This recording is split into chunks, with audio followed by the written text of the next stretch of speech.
It's Rot Hogamir for Punch Out Boxing. Delighted to be here with Dylan Moran at the Boatsi Aziz presser and your own intriguing fight with a certain Florian Marcos to be announced. Yeah, exciting fight. 3 weeks it is now to go at the press conference here today for Boatsi Aziz. Another exciting fight. But yeah, me and Florian, we're going to run it down in 3 weeks' time, AO Arena, Manchester. Yeah, good step up here. Huge opportunity, obviously on Sky Sports. Last time out, saw you probably make your first step up of sorts against Godoy. Impressive stoppage. That guy's got quite a big winning record. So you're ready now to push on to the big fight. Yeah, definitely. I've been chasing fights like these for a long time, but for one reason or another, they haven't happened. But I've got this, and I couldn't have asked for anything bigger. So yeah, this is going to be exciting. It's a great matchup, good clash of styles, clash of characters, and yeah, I'm looking forward to hearing the first bell. Yeah, you just mentioned to me off camera there. You based yourself over in Germany for a while. Do you think that's why you probably didn't get the big fights? Just weren't in the rate on the radar enough. No, not even that. Just bad luck with boxing. I was always looking for fights over here, Ireland and England, but you know yourself how boxing is: shows cancelled, pull-outs, one thing after another. I would have liked to be having these fights a few years ago, but it didn't happen. You know, no fault of my own. But like I said, this is bigger than I could have ever asked for. So tell us, how did this fight come back? Did your management ask for it? Was you approached? I actually messaged Florian in 2021 saying we need to fight after our next fight. He only seen it a while back. We had a bit of back and forth. I just got a phone call. Would you fight Florian Marku? Didn't have to think twice about it. Signed the dotted line, and we're nearly there. Yeah, I mean, he's, as you know, got a huge following here in London. So, but hey, there's a lot of Irish followers as well. So, the atmosphere could be electric. It's going to be good. I also lived in Manchester for 2 years at the start of my career, so I'm going to have good support there as well. Florian's going to have his, and it makes for an exciting night. So, what do you make of Florian as a fighter?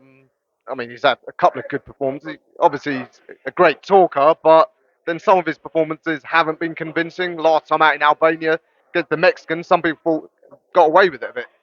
The Mexican was robbed blind. Anyone that knows their boxing knows Miguel Parra was shafted in Albania. The referee was probably Florian's cousin. It was that much of a robbery. Um, he's been hit and miss some of his performances, but when he shows up, he shows up, and he's an exciting fighter. Like I said, I've sat to watch him every time he's been fighting, so I know what he's about. I know what I'm up against, and I'm looking forward to it. What do you think his dangers, his traits are? He's often talked in the past like he's highly explosive and a puncher, but then we see him have to, against other fighters, get on the back foot and box. Yeah, he can do a bit of everything. Um, to be fair to him, I think he doesn't get enough credit for his boxing. Some of his fights he showed good stages of boxing, and his main thing is power punching, isn't it? He's going to be looking for them shots, and I'm not going to be there. Tell us, how do you think this fight goes? I think I am going to stand Florian on his head with boxing. Like I said, I'll be like a ghost in there. He's going to be looking for me, and it's just not going to happen.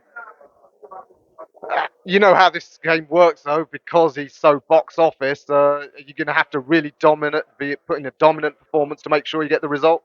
Yeah, definitely. That's all I ask for over here is a fair decision. I don't want to be like Miguel Parra, but look, you can have these plans to box and counter punch and whatnot, but you know yourself, you're going to have to fight at times, and I'm well able to do that, so it's going to be exciting.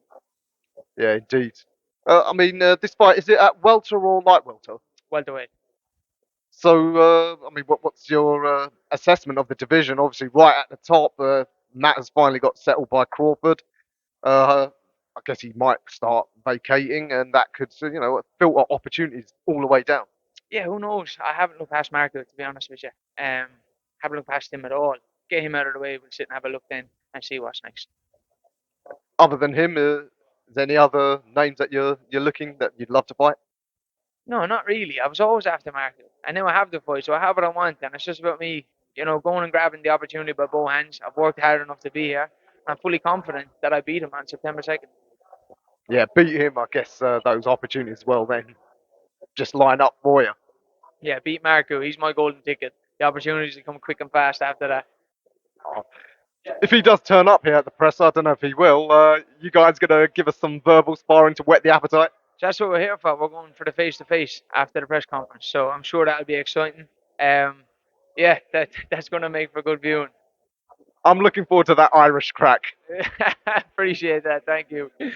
Dylan, absolute pleasure. Yeah, good luck for the fight, and we'll see you fight night.